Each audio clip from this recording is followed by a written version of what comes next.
Hey, good morning, guys. I wanted to come talk to you this morning as I'm driving up to Salisbury University to do some work up there.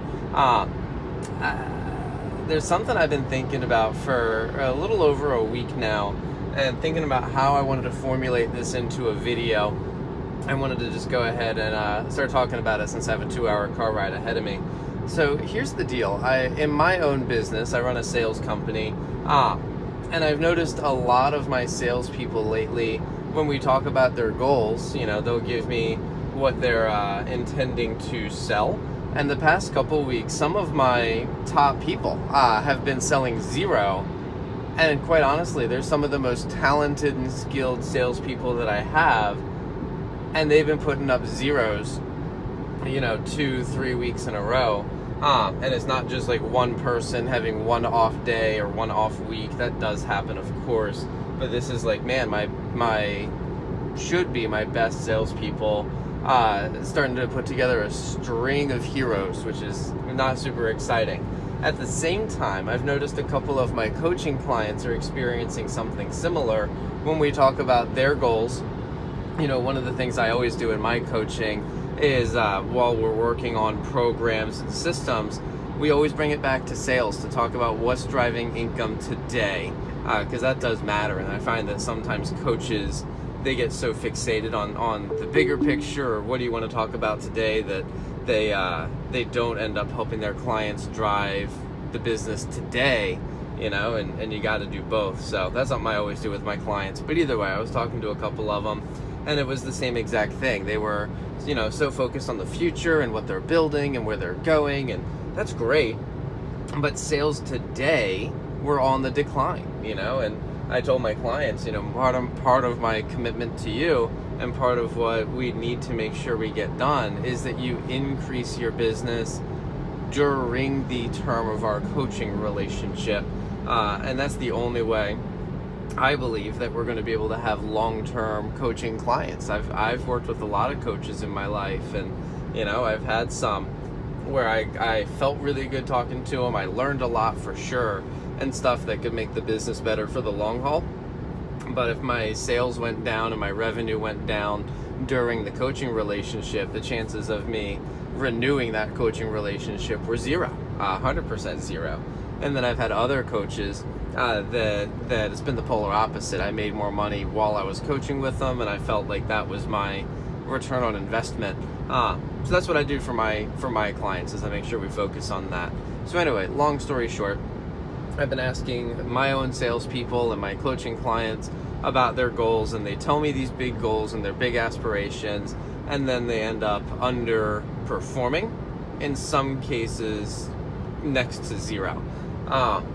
And I wanted to talk about that because I know it's a thing that's human to a degree, but there's definitely some things that we can do as professionals to mitigate that. So the two things I wanted to talk about in this video, number one is goal setting, and number two is how to figure out what it takes to hit your goals. So under goal setting, I learned this from one of my mentors, Earl Kelly.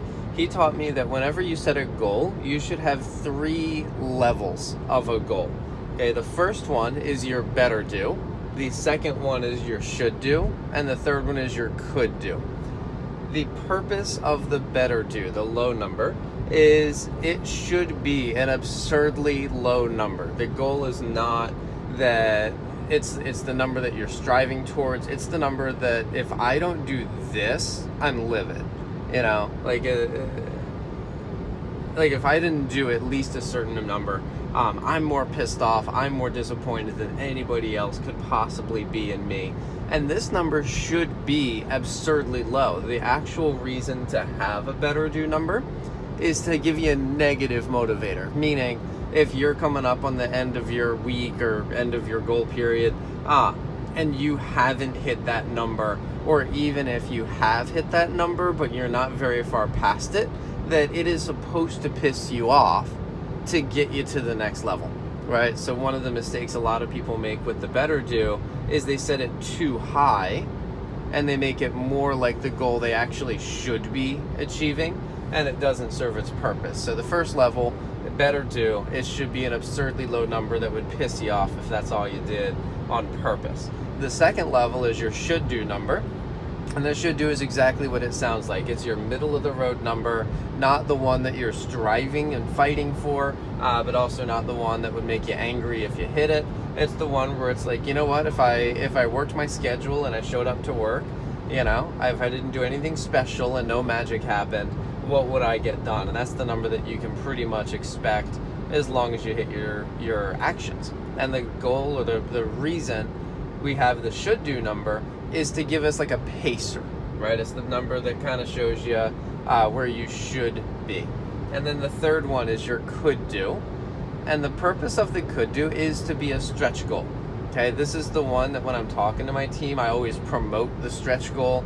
It's the one that could happen, right? It shouldn't be some absurdly ridiculous number that you could never possibly hit.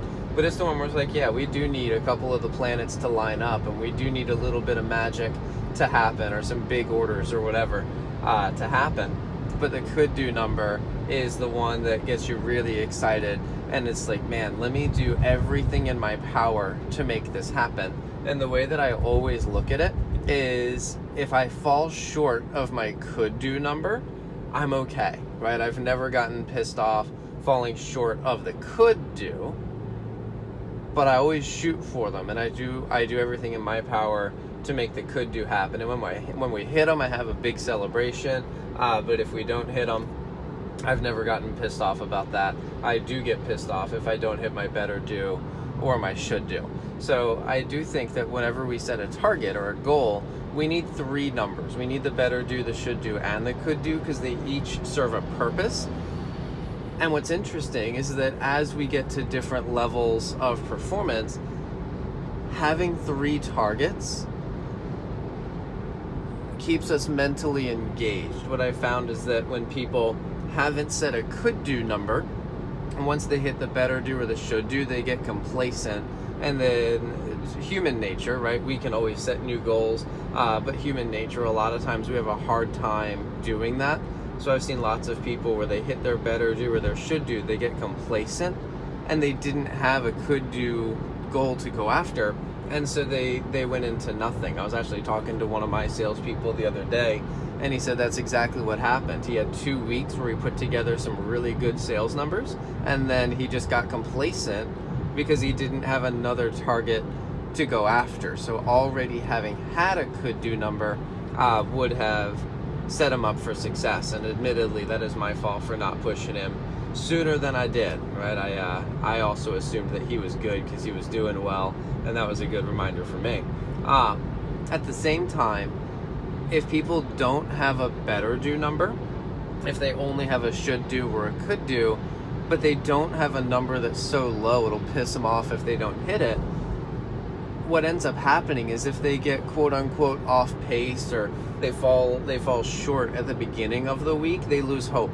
They start to feel like, man, I'm not going to hit my goals, and so they give up. So having all three numbers keeps us mentally engaged throughout the entire process. So that's the first thing I wanted to talk about. The second thing I wanted to talk about was how to break down the actions required to hit your goals. And I will tell you, as I'm driving, I do wish I had some visual aids, but I can't do that while I'm driving, obviously, even if the car is driving itself. So I'm gonna say a bunch of numbers. I hope this is able to be followed along with, but I think this is worth talking about. So I was talking to one of my coaching clients the other day, and by the way, again, human nature, I think we always overestimate our ability and underestimate the amount of effort required. I was talking to one of my salespeople. So in my business, on average, 60% of our customers that we do a sales presentation for place an order, 40% do not. And the average sale in my business is for $375, and we can get larger sales upwards of $1,000, but $375 is the average. All right. So I was talking to one of my salespeople and asked him what his goal was. And he told me that he wanted to sell $2,000 for the week. And in my mind, I'm like, cool, you can absolutely sell $2,000 for the week. You could do that with one or two big sales, but on average, it's going to take you about 15, 16 appointments to sell $2,000. So I asked him, how many appointments are you doing? He said 4. 4. So I was like, man, you're kind of rolling the dice on that one. Can you do it? Sure, but the likelihood of you doing it is slim. And then he told me, like, oh yeah, I'm feeling really confident. I have this one person, I think they're gonna buy a lot. And I'm like, even still, if you're betting your week or your paycheck on this one potential customer, that's risky, And then on top of that, we're now, today is the last day of the sales week, and I don't know how many of those 4 appointments he's completed or not. But as of right now, he's at $0 again. And I have made it explicitly clear that will not be acceptable to put together a third 0 in a week. And whatever he has to do, I expect him to hit his target. So we're going to have a conversation later to map out what that looks like. But you can't keep putting together zeros. Anyway, that's neither here nor there. I had one of my coaching clients the other day was in a similar kind of boat where I was asking her, what's your goal for the week? And the first thing she said was, I don't know. Right? I'm not a numbers person. I really don't know what a good goal would be. So we broke it down and I asked her, at the end of the day, or the end of the week, really, right? When payroll is done, how big of a check do you want to write for yourself after you pay off your expenses? And she thought about it and she was like, I would be happy writing myself a check for $500. And I know different people are in different places. Some people, $500 is nothing. Some people, $500 would be pretty exciting. But she's like, as we're getting started, and she's a new client of mine, she was like, writing myself a check for $500 after 1 week of working, she would be pretty pleased with that. So I said, cool, let's figure out what that's going to take. So we looked at her business. We analyzed how much of her revenue is recurring revenue or passive revenue that she could just count on and expect. And then we looked at her revenue to expense ratio to figure out how much of a profit she would make to figure out the target. And what we came up with was, when we crunched all the numbers, she would have to sell $3,000 worth of product to be able to write herself a check for $500 after paying her business expenses. So I said, cool, let's talk about that. So we broke down exactly what she would have to do to get $3,000. We figured out how many units of her product she would have to sell, and we broke down her averages. Just like in my business, I know mine 60% buy, and we have a $375 average order. Excuse me. We broke it down for hers as well. So we figured out exactly how many sales she was going to have to make, and the number came out to be 5, right? So she's like, all right, so I've got to make 5 sales this week. Then we broke down, okay, if you need to make 5 sales, how many people do you need to present to? And I believe the number was 7. I think her closing ratio was pretty high. I believe it was 7. And then the last number we looked at was, if you need to complete 7 presentations, how many do you have to schedule, knowing that some people will cancel or reschedule or no-show. That is just human, so we factor that into the equation. And what we came up with was that if she scheduled 9 appointments, she would complete, it was 7, I believe, it might have been 8, I've got it written down. But I know that she would end up with 5 sales and she would sell $3,000 by the average, and she would hit her target, all right? So then we broke it down even a step further, and I said, cool, if you need to schedule 9 appointments, how many phone calls do you need to make? How many people do you need to contact to be able to get 9 appointments booked? And we worked it out, and she came up with a 10-to-1 ratio, so 10 calls, 1 appointment booked, and she was like, I need to call 90 people. I said, great. If you need to call 90 people, how many numbers do you need on your list to call?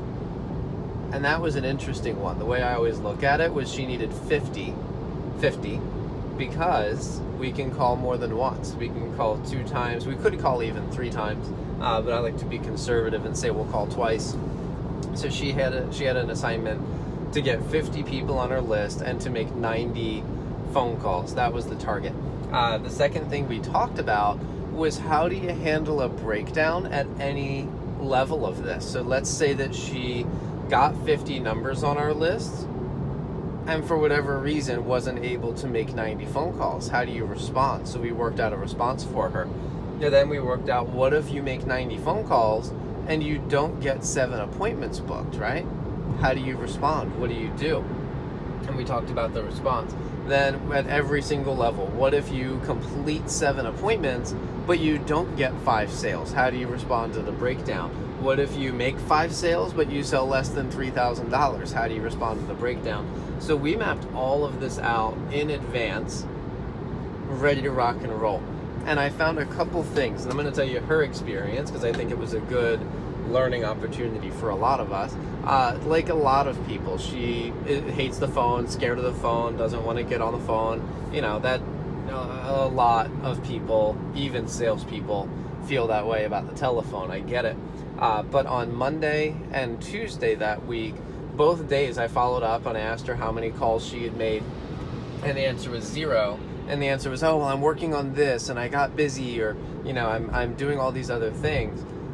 And one thing that we had to work through, I got on an extra phone call at the beginning of the week where we just walked through, like, hey, there's nothing that's more important than your sales calls, because if you do all the other activities but you don't make your sales, then you're working for free, because you're not going to be writing yourself a check for $500 and, you know, you're working for free. Or to loss in some cases. So she realized, right, all right, yeah, that's right, I didn't think about that. There's always stuff to do, but if I'm not bringing in revenue and I'm not paying myself, you know, that's not sustainable. So she made a commitment on Wednesday she was going to make the phone calls. However, she put it off, kept waiting until later, gave herself lots of reasons that she shouldn't make the calls. But oh, hang on, I got it. Sorry, just came up on a red light. Had to take over the driving in the car there for a second. Anyway. But she gave herself all the reasons that now wasn't a good time to call and I should do it later because it's better. You know, I think we all can do that at times to ourselves.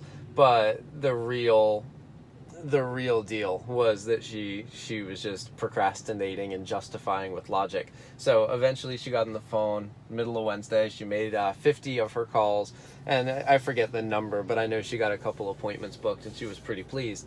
And then on Thursday, she got on the phone again, and she made the rest of her calls and booked a couple appointments. Okay, so she finally got it done. But there were a couple things that I noticed about that. Number one was she made all of her calls, but by the way, her deadline, she wanted the sales made by Monday so that she could do payroll on Monday and write herself a check for $500, right? Well, Monday, Tuesday, Wednesday went by, and by Wednesday afternoon, we had made 0 phone calls.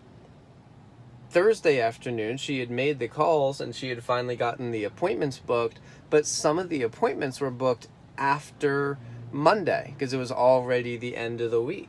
So she got some for Friday and Monday, but some of the appointments were for after her deadline. So I think she only ended up completing 2 appointments when the goal was to complete 7, excuse me. And she only ended up completing 2 during the time period that she set for herself. And then of the 2, she got verbal agreements for orders, but she didn't get either of the contracts returned by Monday, right? So when payroll came, guess how much she wrote herself a check for? It was $0. She didn't pay herself that week because she hadn't made any new sales, which was really, really unfortunate. So when I had my next call with her, and I think this is the last thing I wanted to share for this video, but when I had my call with her, I reminded her what we had talked about how to respond to a breakdown at any level. And I think sometimes this is the last thing that, as humans, we really get in our own way. She was like, well, I made my 90 calls. I did the action I committed to, so I'm done. And I reminded her the goal was never to make 90 calls. 90 calls was the action that should have led to $3,000 in sales, but the real target was $3,000 in sales. That was the magic number. And she was like, oh, right, I took my eyes off of my end result and just kept so focused on my initial target.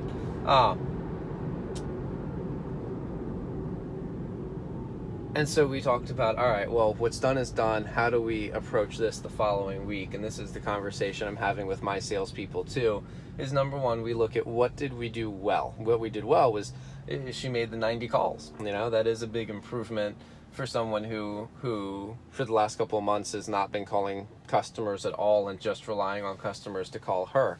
So that was a big improvement. But the first breakdown was we waited too long to get it done. If you're not even making your sales calls until the middle or late part of the week, the odds of getting the appointments completed and the sales converted, just only really leaving herself 48 hours to get all of that done, really didn't set her up for success. So we talked about making that a critical point at the beginning of the week and starting her day at the beginning of the week there. The second thing was, what do we do? And we re-walked through. All right, so what do you do if you make the calls but you don't get enough appointments, or if you make the appointments but you don't sell what you anticipated selling? There's always other things we can do. And we talked about that again. And what I am really pleased to say is that she started this week. She's already got her call list ready to go. She prepared it over the weekend, and she's committed to making calls Monday morning before 9 a.m. to get things started. And I'm going to be following up with her throughout the week as an accountability buddy. But I'm really excited that we had the experience last week of making a plan, getting a couple of wins, and falling short in a couple of areas. But I'm really excited about, now that we've reevaluated the activities and what needs to happen, I'm really looking forward to seeing what she can get done this week. And then for my own salespeople, I had similar conversations with them over the weekend already. I'm getting a conference call with them as soon as I end this video here to make sure that we're all on the same page fighting for their goals this week. And I'm excited to share some progress updates with you as we get some people moving forward again. So I hope some of that was helpful for you guys, and I'll talk to you soon in the next one.